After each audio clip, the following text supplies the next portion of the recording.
механизм проработан. Здесь мы можем рассматривать как легкосъемный или же легкий груз. Сегодня мы совместно с Арктическим инновационным центром при СВФУ организовали это мероприятие под названием «Научный слэм». Он приурочен ко Дню инноваций в Республике Саха-Якутия. И что такое научный слэм? Это не академическая форма коммуникации среди молодых ученых, которые презентуют свои технологии, проекты и тем самым соревнуются, и у них есть мотивация. Сегодня у них суперприз, поэтому мы всем желаем удачи. Видите, мы эксперименты проводим постоянно с нашими производителями, с фототентами, с сахатентами. Спасибо большое, Евсей. Давайте еще раз поддержим его дружными аплодисментами. Спасибо. Большинство людей как-то вот забываем именно о течениях, океанских течениях. Но потом через определенное время ученые выяснили, еще есть у нас Ла-Нинья. Ла-Нинья — это у нас мальчик, Ла-Нинья — это девочка. Но эти 3 градуса, как выяснилось, оказывается, влияют очень на многие факторы. У меня еще презентация осталась. Вот. Все-таки это у нас научный слой, да? Поэтому я хотел бы обратить внимание на этот момент. То есть, когда мы набираем ключевое слово «Эль-Ниньо», на сегодня российскими учеными имеется всего 108 публикаций. То есть, на сегодня российские ученые данной проблемой только-только начинают знакомиться. И удивительный показатель, прежде всего, вот время, да, за которое вы выступили, 10 минут. Совершенно, да. Не знаю, тренировались или нет за это оставшееся время. Давайте поаплодируем. И, коллеги, если есть вопросы, пожалуйста, поднимаем руку и задаем. Здесь есть еще и элементы циркуляции атмосферы североатлантического колебания, северо-тихоокеанского колебания и актуальные для нашего региона индекса, арктическое колебание. А вы именно сделали акцент такой большой на Эль-Ниньо.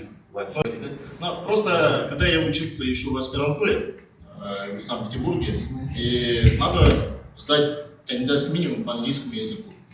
Вот так и появилась у меня книжка по Эль-Ниньо. Максимально загадочно, поэтому передаем слово Захарову Моисею. Пожалуйста, 10 минут начинается прямо сейчас.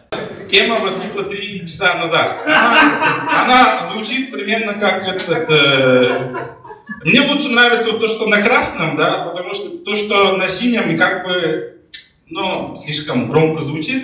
У нас есть другой фронтмен в лаборатории климата, который на ВДНХ как раз таки выступал, да, и как его нет, поэтому вам придется довольствоваться мной, да.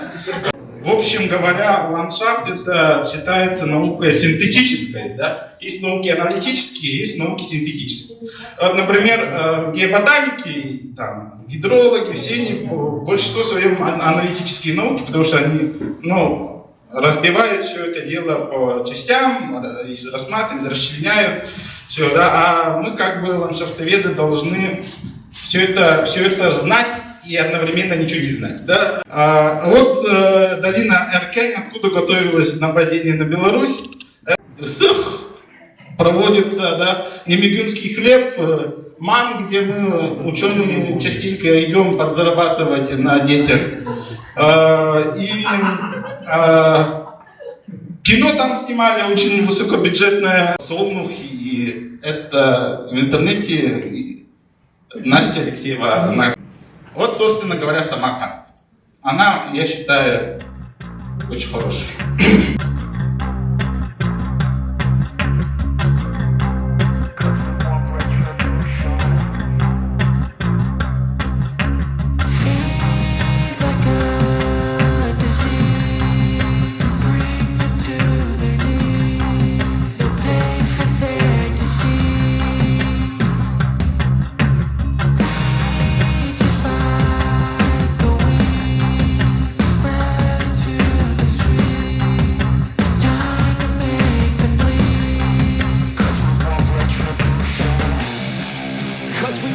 Retribution.